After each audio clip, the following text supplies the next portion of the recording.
Hello, I'm Chester Connell. This is Off the Grid. What's off the grid? Well, first we have to define what is on the grid. In fact, what is the grid? The grid refers to a system of public utilities provided by a government or governments all over the world. That would include electrical lines, which would give us our electricity, the water supply that we have provided by the government. All of these are part of the grid. This program seeks to teach us about the opposite of that, living off the grid. An independent and interdependent lifestyle where we use the natural surroundings around us in a way that promotes not only our growth, but the growth of the environment, the growth of the biodiversity of which we are an essential part. Hence, off the grid. In St. Vincent and the Grenadines, it is very important. In fact, it is essential that we start moving to a lifestyle of living off the grid. It's easy for us to do it, relatively, because we already have the natural, pristine, original environment. We're an island, and we have a very fragile biodiversity. We have a very fragile environment. And in fact, we are destroying it every day in so many ways. When we build a house, the first thing we do is cut down every tree in sight. That's not a good idea. Trees give us oxygen, they take up our carbon dioxide. They are an essential part of our biodiversity. So we need to start living off the grid. Here's another example. We have a multi-million-dollar food bill, importation of food. Not only is that killing us financially, it's also killing us literally. These foods having chemicals. Do we know if they're poisonous? How do we know that? How do we know what we're eating? There's the subject of GMO, genetically modified organisms. We've got to start thinking seriously about these situations with which we're faced. We've got to start thinking about living and actually living off the grid. Start using what is natural to us. Bananas, grapefruit. We have countless fruit and vegetables here. Good, clean, healthy food. On this program, we're going to meet a farmer, a Vincentian farmer, who grows non-chemical. He uses no chemicals in all his food. His name is Lennox Lampkin. Let's meet him off the grid. Lennox, it's a pleasure to be here on your farm talking with you, finally after making all the preparation and so on. And so I want you to tell us, you've made a bold step in coming off the grid and getting onto your farm and doing it off the grid. Tell us what's involved. Let's begin at the beginning. How long have you been doing this? I started this process in June this year. Yeah, I acquired this 5-acre plot of lands, and as you would see on the bottom, it was pretty much forested and virgin land. It hasn't been worked for, I'd say, pretty much close to 2 decades. So the soil is very clean, and what we intend to do here is to work with clean energy, but also clean agriculture. So the farm, as you see it here, is going to be chemical-free. Let's expand on that. What do you define as clean agriculture? Clean agriculture is when you see the whole process of agriculture as an ecosystem. So you, instead of controlling, you manage. You know, it's a difference in controlling. For instance, I won't control pests, I manage them. So if you look at the way I'm farming across, if you go across the farm, you'll notice that I'm zoning the areas. So certain products, that is the wind side of the farm. This is the lee side of the farm. On the lee side of the farm, I'd plant more of the crops that attract insects. So as the wind blows across, it wouldn't blow the insects into the farm. It's simple things like that. The whole process here, even if you look at what is growing here, these shrubs here, a lot of that is what I use to feed my rabbits. So it's a process that I see the whole process of both livestock and crop farming as an integrated process. So what type of farmer are you? What type of farming do you do? I know you just said green and clean, but more specifically, what are the crops, what are the animals, and why do you use those crops and animals? The crops varied. It's tubers. Right on the edge there, you'd see some sweet potatoes. There are gingers going in there. On the other end of the ridge, I have tomatoes, cucumbers, melons, pumpkins, the whole lot. And right on the top here, I have sorrel and a bit of peanuts and beans. So it's a mixture of all these, lots of lentils, some of them that require quite a lot of care, other crops that could sort of go on their own. If you go over the ridge, you'll see quite a lot of arrows, and that is basically a crop that doesn't require a lot of intensive care. So the whole process is that, and I do quite a bit of intercropping. So I plant in between the eddos. I'd put cucumbers and stuff like that. Define intercropping. I get the sense of what it is, but just define it for us. When intercropping is where you use a specific area to plant several crops. So while the eddos are at a certain stage, you could be growing something else on that same area. And some of these crops they use for intercropping help to keep down weed, because I use no chemical here. It's all manual labor. It's very labor intensive, but I control weed either by cutting or by using other methods that would keep weed down. So is this what's called an organic farm? I don't use the term organic too loosely, because organic, a lot of times people who say they do organic use chemicals. This is a chemical-free farm. We're not using chemicals here, and that is basically, I want to be very careful, because organic is defined in Europe different than it's defined in the United States. Some people use the term organic very loosely, so they still implement quite a lot of chemicals. And it doesn't mean chemicals that come from plants are not necessarily good. That's the idea that people tend to think. They have plants also that are poisonous. So we are moving from organic to non-chemical. I prefer the term non-chemical because we don't use chemicals here. Yeah? So the whole process is that I understand the farm to be an ecosystem, and each plant, each shrub, this shrub for instance, this is feed that I use for my rabbits. They prefer this, they prefer to eat this as opposed to the pellets. If I, yeah, so that is good feed. So that is something, yeah, because I'll show you further up the farm. I'm going to farm Jamaican budgie, yeah, and Jamaican budgie is really used in Trinidad. This tastes good. It's good. This is good feed. The rabbit would select this. If you put it in the pen, it would select this first to eat.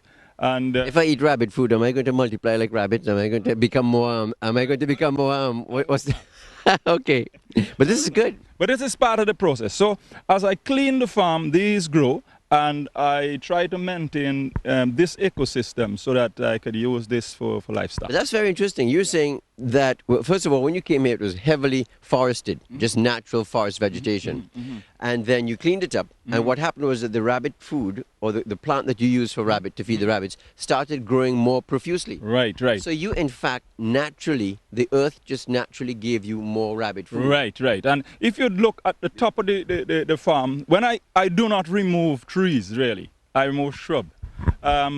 There is quite a lot of guava trees on the farm. That bit down there is full of guava trees at that end. And as I clean the shrub, I leave the guava trees. And that's probably from natural propagation as well. Yes, that is full natural propagation. The top of the farm is full natural propagation of guava. I would thin those out later as I'd allow nature to take its course and let the best one grow best, and then move out the weaker plants. But I don't make that selection on my own. How do you do that? I clean them, and I allow the ones that are the stronger ones to give them some months and see which ones turn out to be to stand out best, and remove the weaker ones. Okay, we're talking about living off the grid, Lennox. That's what we're doing here. This program is called Off the Grid, and you're looking at it on IKTV as we decide to blaze a trail and be mavericks and try to live a more healthy lifestyle. This is what this is all about. Here in the Caribbean, we have it all. We don't have to try and reinvent the wheel. We actually have it here naturally. In North America and in Europe, they're trying to grow more trees, and they're trying to move away the concrete, and they're trying to grow more parks. Whereas we seem to be going the other way. Everywhere you look, you see heavy concrete houses. And I think we need to start looking at how we can maximize on what we have instead of trying to ruin it. Here on your farm, Lennox, Lampkin, you have a very good example. You are a case study, if you will, in living off the grid. Now, I got to know you a few years ago, and you were much heavier. You were probably 100 pounds heavier. You were much bigger. You had a much bigger punch. I was amazed to see you when you started this farm, how much you'd slimmed down, because it's hard work. Physically is very, very Demanding. Demanding, yeah. Why did you decide to do organic farming? Leave the office, because by profession you're an IT guy. Yes, but I believe that healthy living is part of development. You have, at the basis of any civilization is good, healthy people. If you don't do that, you're going nowhere. So, and you have to begin with yourself. So I started moving off of processed foods and using more fruits and vegetables. But as I did that, I realized also that a lot of the fruits and vegetables are supposed to be healthy are not really healthy. Why is that? Because there's too much chemicals being used. You're talking about food grown in St. Vincent, or food? Well, grown in St. Vincent as well, but mostly what is imported. And But in St. Vincent also, the people just use, there is no chemical register, let's be fair.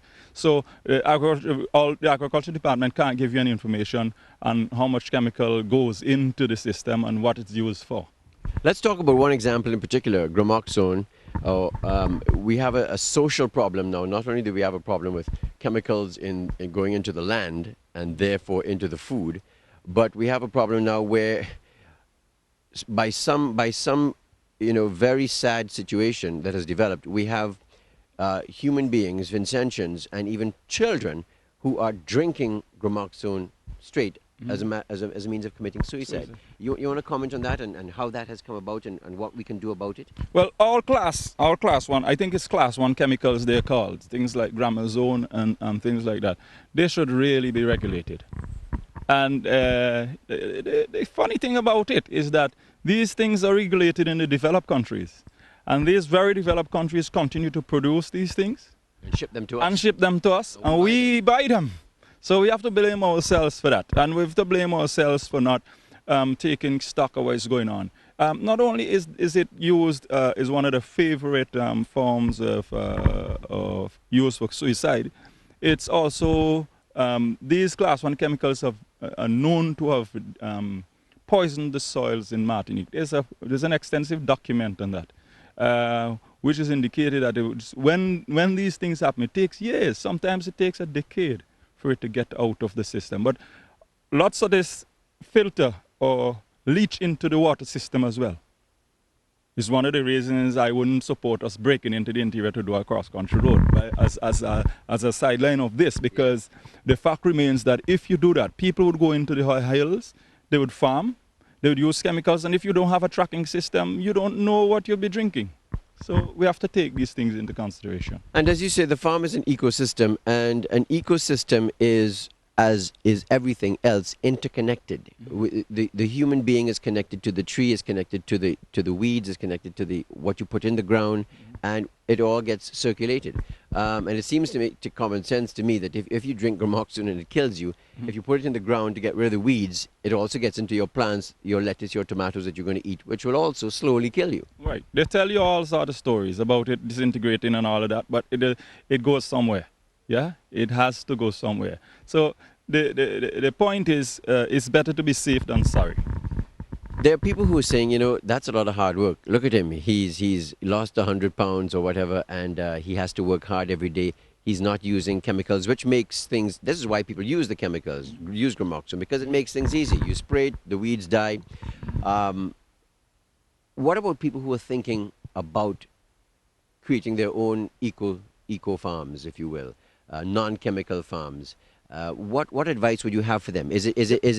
What's the support system in St. Vincent for that? The banks, etc. To use chemicals as a means of controlling is a short-term measure. I don't know if you've been following the development of super weeds. But the super weeds are developing now in the United States, quite a number of them already in circulation. Super weeds react to nothing. There's no chemicals that could kill them because they have developed a resistance to all of these chemicals, even to touchdown and Roundup. These chemicals that poison plants, not only in the leaves, but goes right into the root and affects the growth of crops. And there are weeds that have developed a resistance to this. So there is a short-term measure to use chemical to control weeds, because what is going to happen at the end of the day is as you use more, just like medicines, as you use more, the side effects of the whole issue becomes the problem that you're really dealing with. You know, the length of side effects of drugs sometimes is so long that you wonder whether you should use the drug. Well, the same thing goes for chemicals that you put into the soil. It affects the whole system. Remember, everything in the chain is food. And it comes right back to you. In other words, an insect that eats another insect, it's all part of the food chain. And anytime you disrupt the food chain, you disrupt your food. Absolutely. I want to talk more about that a little later on, and as it relates to food security, our situation in St. Vincent. But also, the other part of the question that I asked you earlier, somebody thinking about getting into eco-farming, if you can call it that, what support mechanisms exist in St. Vincent, if any at all, via the government, duty-free? Tell us about some of your experiences with this. That indeed is a problem. I have, when I started this, I imported, for instance, I didn't want to slash and burn. So I purchased a shredder chipper. That's something that could chip wood up to about 3 inches. I applied to the agriculture department for duty-free concessions. They wrote me a vague letter because there were a number of products that I specified, not only in terms of what the product was, but the brand, the size of the engine, everything was specified. I sent that to the agriculture department, and they subsequently wrote me and said that the goods that I applied for, without specifying anything, were eligible to duty-free concessions. They were ineligible. They were eligible. Oh, they were eligible. They were eligible. But the letter was vague. The letter did not specify which products they were. So when I took this letter to the customs, I got a no request. So they didn't acknowledge the letter coming from our agriculture department. I had a whole lot of back and forth. End up paying the duties and the import duties and the VAT and the taxes on a small tractor, which is a hand tractor, a tiller. My mulcher, which I use, if you notice this bag here, I just let you see. This is the stuff that I make to also keep down weed, you know. So this stuff is what I make. After Hurricane Thomas, I had quite a lot of material that I could turn into mulch. Now this mulch helps to keep down weed, and it also helps to keep moisture in the soil. How do you get mulch? Where is that from? It's a machine. I have a machine that sort of chips up all the little bits of wood that you'd see on the farm here. I'd pick them up and I'd pass them into the machine and mulch it into sort of a sawdust-like. And you had to pay full price for that, you're saying? I paid the full price for it, and I paid, for that mulch, I paid something like $700 in import duties. Now, why should you be receiving duty-free, some might say? What are you doing that entitles you to duty-free concession? Well, the agriculture department and the government tend to sell to the public that they're supporting agriculture. They're supporting agriculture as a sector. And interestingly, when I went to get my mulcher, I was told that I could use the mulcher for other things than farming. I found that a little bit amusing, because they give duty-free concessions on vehicles. Now, if it's something that you could use for anything other than farming, it's the vehicles, because most of these vehicles, most of these farms are not even accessible by road. You understand? They're not accessible by road. I could tow my mulcher here by hand up at the top of the thing, but I can't bring a vehicle here. So the whole argument was, into my mind, just contradictory and absurd. Yeah. So tell me about you wanted to say something? No, I wanted to say that you're saying why should you be given duty-free concessions? I think that anything that is done for the sustainability of food supply and production in St. Vincent and the Grenadines should be given some level of incentive. I think so, because the last budget on page 16 of the Prime Minister's budget report, he actually indicated that St. Vincent had become a net importer of food, or something to that effect. We were importing in 2008 $200 million worth of food and exporting 35 million, which of which part of that 35 million was re-export of grain products. So our export is insignificant with respect to our import. So we need to become more productive. So anything that has an inclination toward productivity should be given incentive. And I know we're talking about off the grid. One of the things that I do have, I've already purchased a windmill, which I intend to install at the top of the farm. And solar panels are following the inverter, and the windmill is already, I already have those. And in the course of the beginning of the year, I want to implement some level of drip irrigation and energy on the farm using solar and wind. Tell us about some of the other inventions and innovations that you plan to, off-the-grid innovations that you plan to implement other than those. I believe you, at one point, you were talking about encouraging other farmers to do the same and to use CB radios so that we can get off the grid. Well, that is one of the things. The energy that is coming on the farm is specifically to assist in communication and also in security. Because I'd put in a small building, it would be supplied with wireless communication, and it would also have a CB radio or a ham radio, as I said. But to be able to run that when there's no electricity, I think farms should do it generally, because most of the farms are off the grid anyway.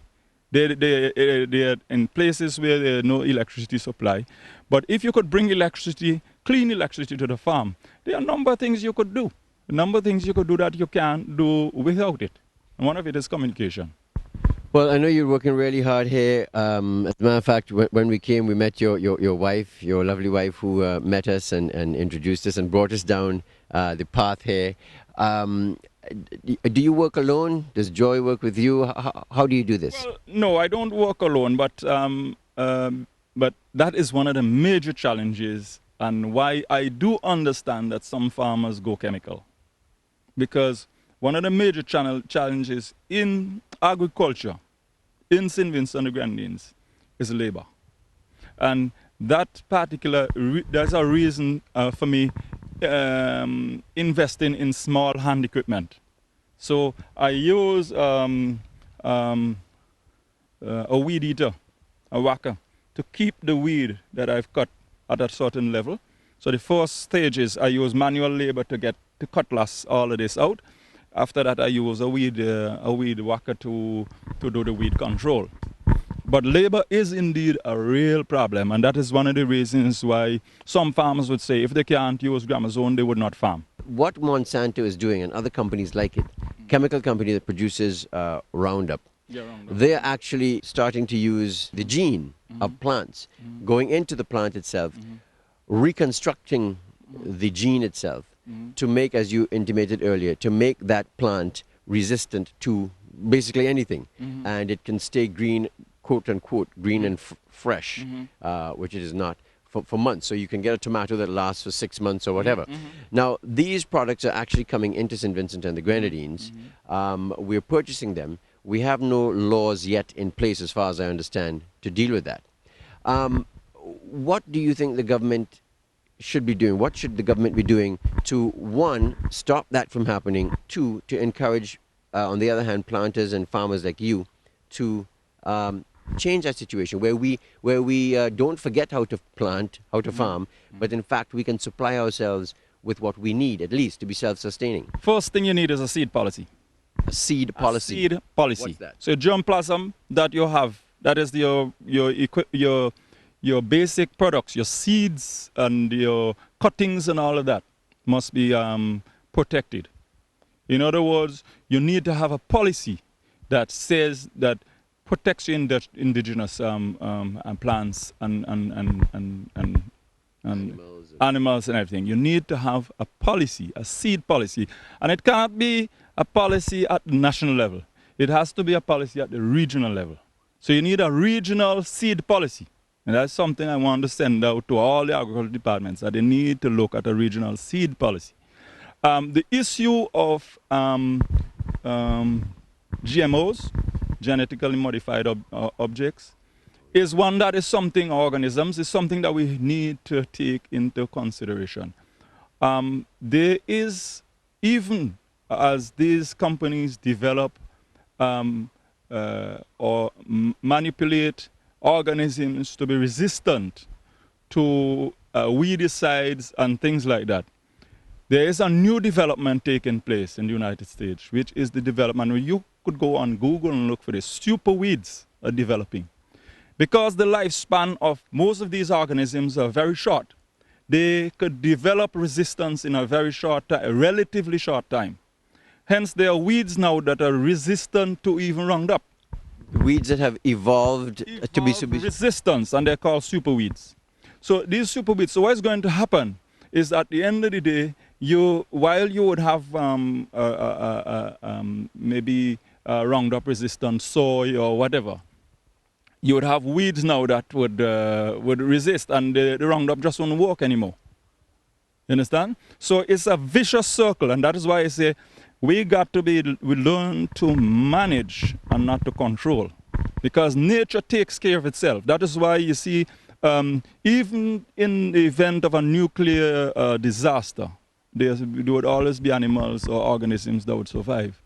So a seed policy, first of all. What about, I remember talking to some children in secondary school and asking them, actually doing a presentation, I believe at that time the government was, I don't know if they still are, creating a policy or creating a program to teach people about GMO, and I hope it's still continuing. But we went to some schools and asked the children, after the presentation on GMOs, genetically modified organisms, teaching them how they can go into the DNA, rearrange the structure, and have these foods that are brought into St. Vincent. I asked them how many people, do they think that should happen? They said no, they don't agree with GMOs. I said, how many of you are going to be farmers in St. Vincent? About 2 put up their hands. So we have a problem where, you know, young people, which make up the majority of our population, or a great segment of our population, don't want to become the food producers, which is what a farmer is. Well, what do you expect? I mean, if you have to get onto the farm and you have to import, for instance, small equipment, because as I stated before, the problem is labor. One of the major problems is labor. And if you have to import equipment and the government turns around and charges you for a $750 piece of equipment, $750 EC to take it in, who's going to do it? So how can the government encourage the young person coming out of secondary school to become a farmer like yourself, an eco-farmer? Well, they have to put the incentives in place to start with, and you need model farms. You need to show that things could happen, because you need model farms like this to show the people that it is not necessarily that expensive to go what I call non-chemical sustainable farming. That it isn't all that expensive to go that direction, because at the end of the day, what you have to learn to do is to not see things that others see as waste or as a challenge, but try to find ways to use these products that are otherwise challenging. So, for instance, the weed, you would find some other animal to make use of it and to complete the cycle instead of going out and spraying gramazone. So tell us now again about your farm. What happens when you get up in the morning? What's your life like? What do you do? Well, first I take care of my rabbits. That is number one. So early in the morning, I'd normally come down, go to the bottom. At the bottom of the farm, I have a cane field. There's a fairly large cane field. So I use both the rabbit feed and the cane to feed the rabbits. So that's really part of the whole thing.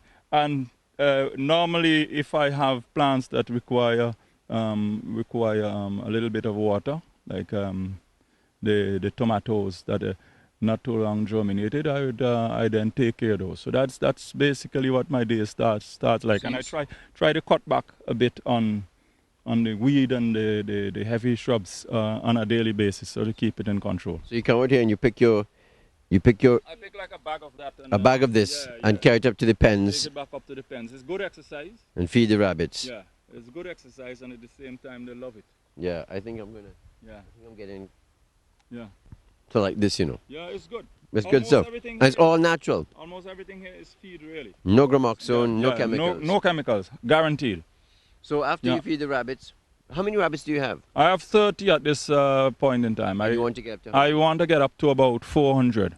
But I want to integrate them in the farm. So, and when I say integrate them in the farm, I went to Trinidad about 6 to 8 weeks ago, and to look at how rabbit farming is done in Trinidad, because it's done on a much more advanced level than in St. Vincent.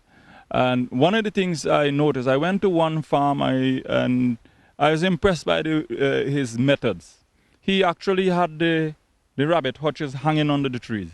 He had like a roof, just a roof to keep the rain off them. And they were hung on these other S hooks in the trees. And under the trees. Under the trees. And he had cocoa and citrus and stuff. He told me, he said, look, since I started doing this, my productivity on the farm has increased almost twofold. The citrus were bearing more. You understand? Because what he was doing here, the rabbits would the urine from the rabbit and the droppings fell in the farm.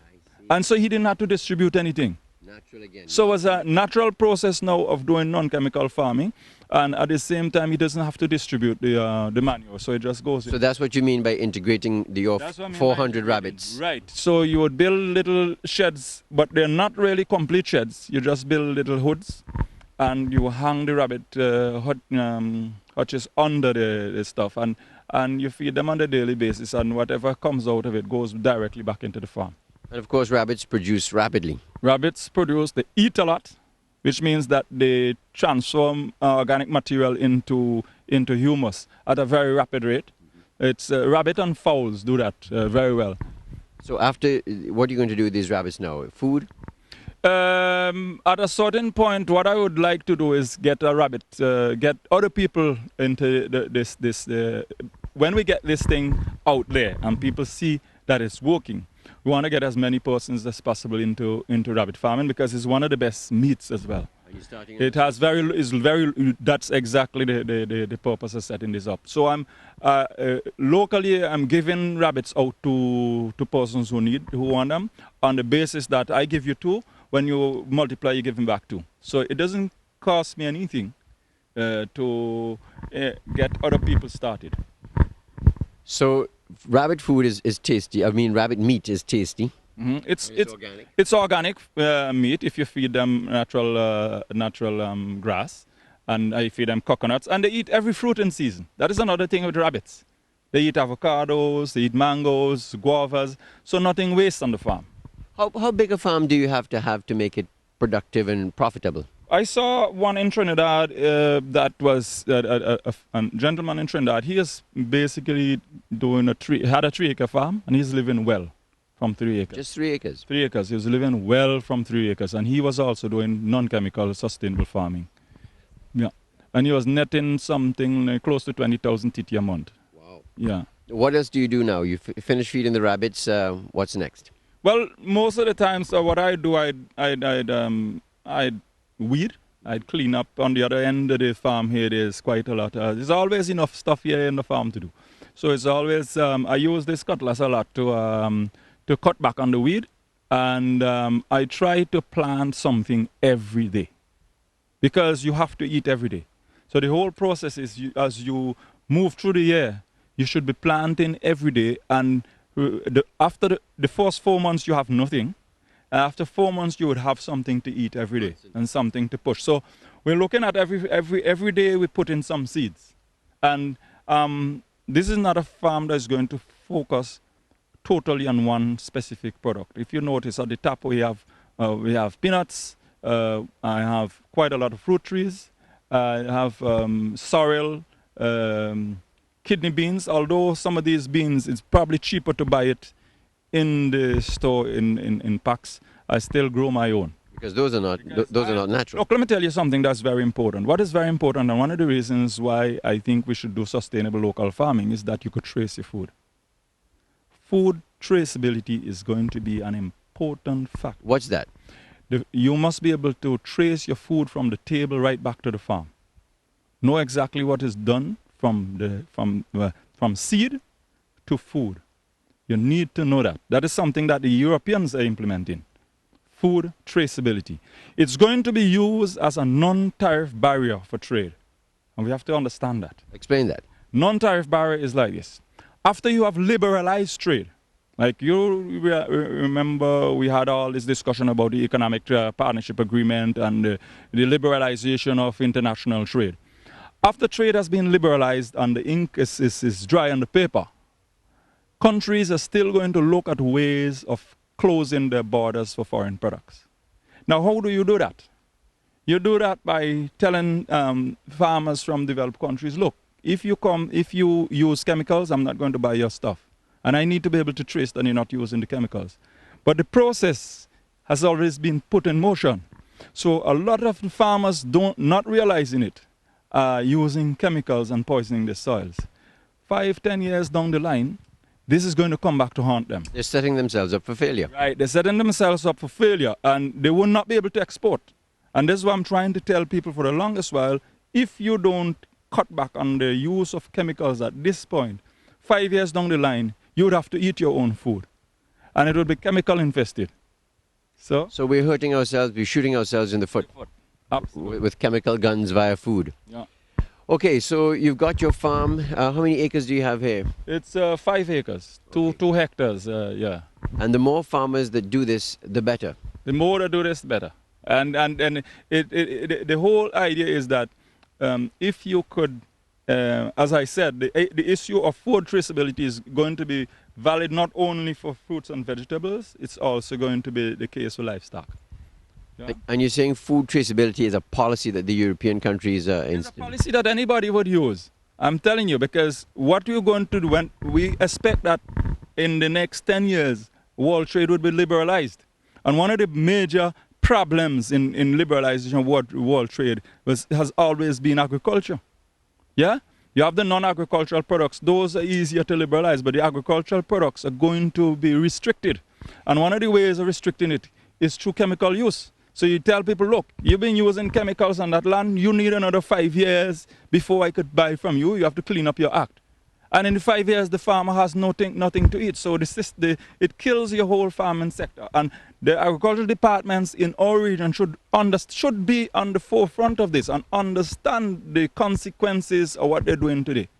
Why is it that farmers in St. Vincent and the Grenadines are not able to supply, the major supermarkets? Let's take the two major ones, let's say Aunt Job's and CK Graves. Why is it that we have carrots from California and lettuce, iceberg lettuce from Florida or wherever?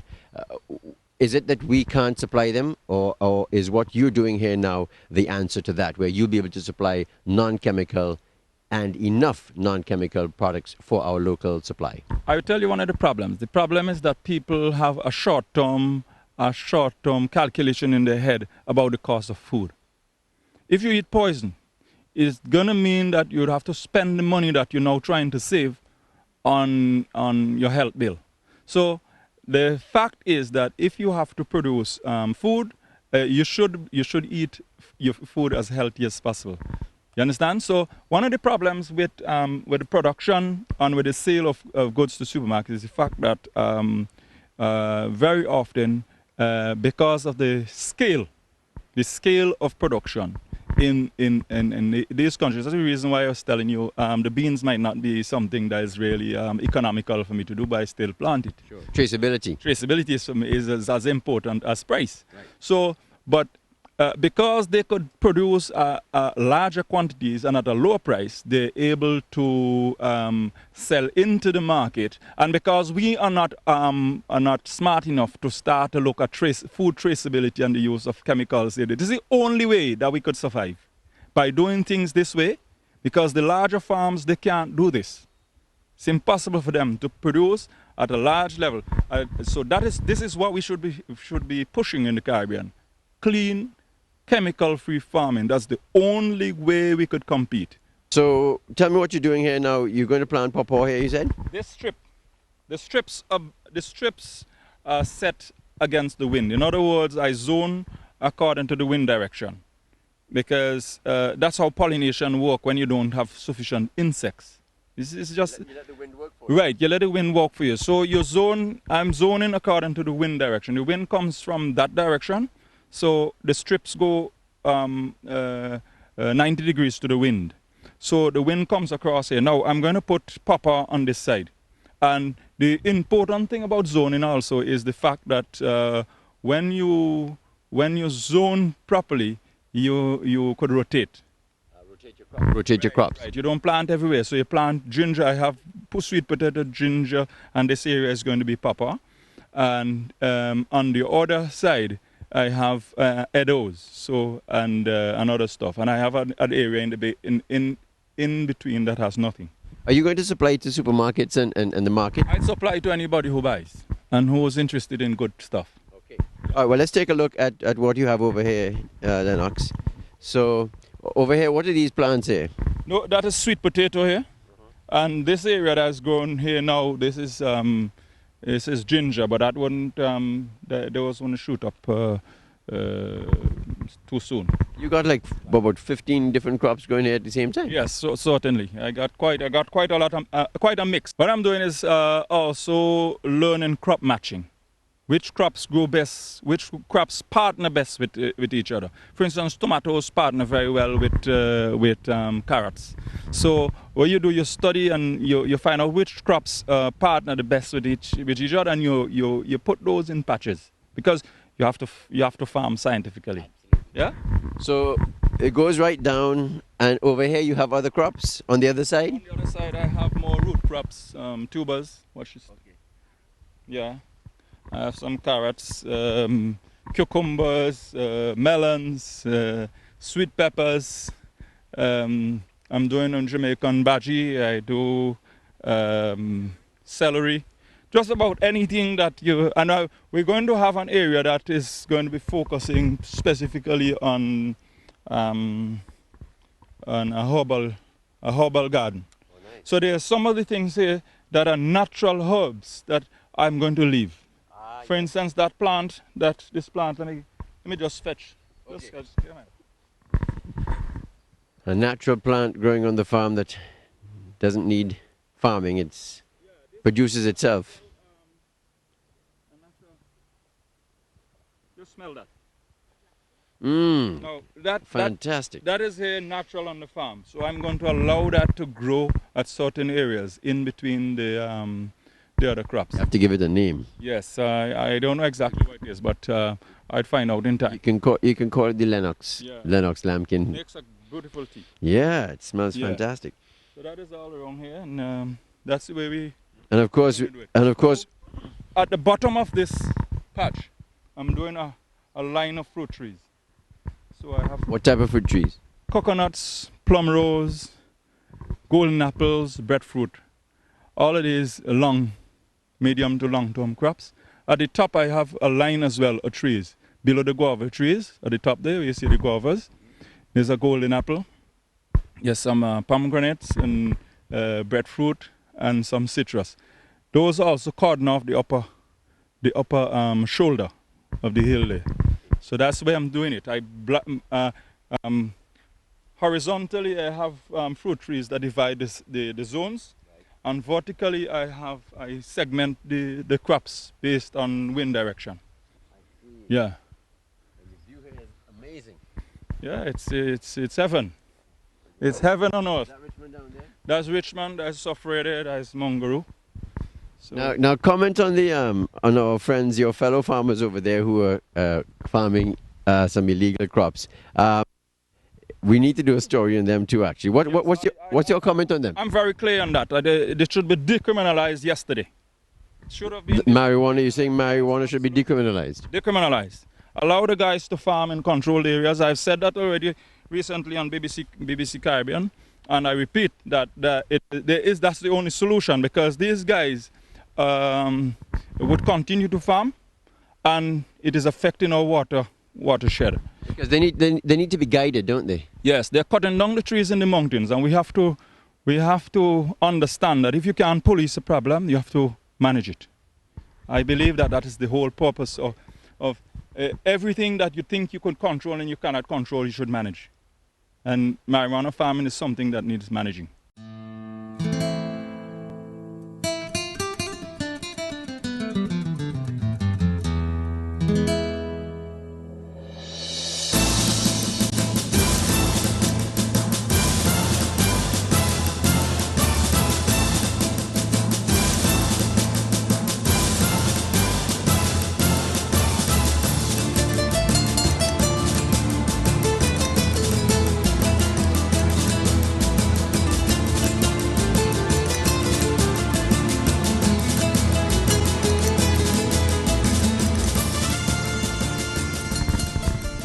Now you wonder why peas. Peas is a nitrogen builder. So it builds the soil. Yeah? So I plant peas right along the vertical lines of the farm. Now these at the end of the day would help to build more nitrogen in the soil. You see, some plants need nitrogen, others don't. The plants that are leafy, those are the ones that you give a lot of nitrogen. And there's another mistake that's been made with fertilizer. Fertilizer is sometimes sold in the incorrect ratios. I mean, you do a little bit of research, you'd know that. For instance, you don't fertilize, I wouldn't fertilize potatoes, because those are root crops. Those tubers, they need to build root, not leaves. So in the process, you have to know what type of plants you put in where and what type of fertilizer. That's why natural fertilizer is really the best. Can we come straight to your farm, Lennox, and say on a Saturday, can someone come down here and just purchase and you pull the stuff right out of the root for them? Absolutely, absolutely. That is the plan. That is the plan. As a matter of fact, if I had the infrastructure, I'd put a 40-foot container on the farm and do everything on farm. It's because that's why I'd put a water collector at the top to harvest the rain. So I could have water on the farm, because I believe that the modern small farm should do everything on farm. You should grade your products on the farm so that when you take it to market, you don't end up getting the worst price for your products. Grade your stuff on the farm. What is less marketable, you either barter it or give it away to some charitable organization. What do you think about the idea of cocoa farming? I think it's an excellent option. I think that is something that I would have gone into it yesterday as an intercrop, because that is the whole. Let me show you something what I'm talking about, intercropping. Now, these are eddos. Now, while the eddos are growing, I've planted cucumbers and watermelon in between. Now that is because the same. You look at the soil. You can see the quality of the soil. Absolutely fantastic. Everywhere I plant small stuff. It's really good, dark soil. And I use my mulch. I have my mulch here that I use when I plant stuff to put around the roots, so that it keeps down the weed. It keeps the moisture in the soil. When I started farming here, I called the agriculture department to get, I think I wrote them to get information on soil. And there was none. There's no weather information for this area. There's no soil information. So everybody's farming by guess, which is sad. So that's the extent of it? Yeah, that's the extent of it on that end. And it goes down below the mango trees down that. If you notice at the bottom, we have a cane field. So I use the canes for feeding livestock. What about the banks? Are they supporting this sort of expansion? I haven't approached a bank at all. I haven't approached a bank. Okay. So all of this is done using our own resources, really. All right, Lennox, thank you very much again, and we look forward to chatting with you as you continue to expand, as we continue to learn from you. All right, thanks a lot, and till next time. Good. So that's where we wrap it up here on Off the Grid. We were speaking to Lennox Lampkin, who is a non-chemical farmer. This is absolutely all natural, and he's blazing a trail here, and let's hope that we can support him as we take this country forward off the grid. I'm Chester Connell.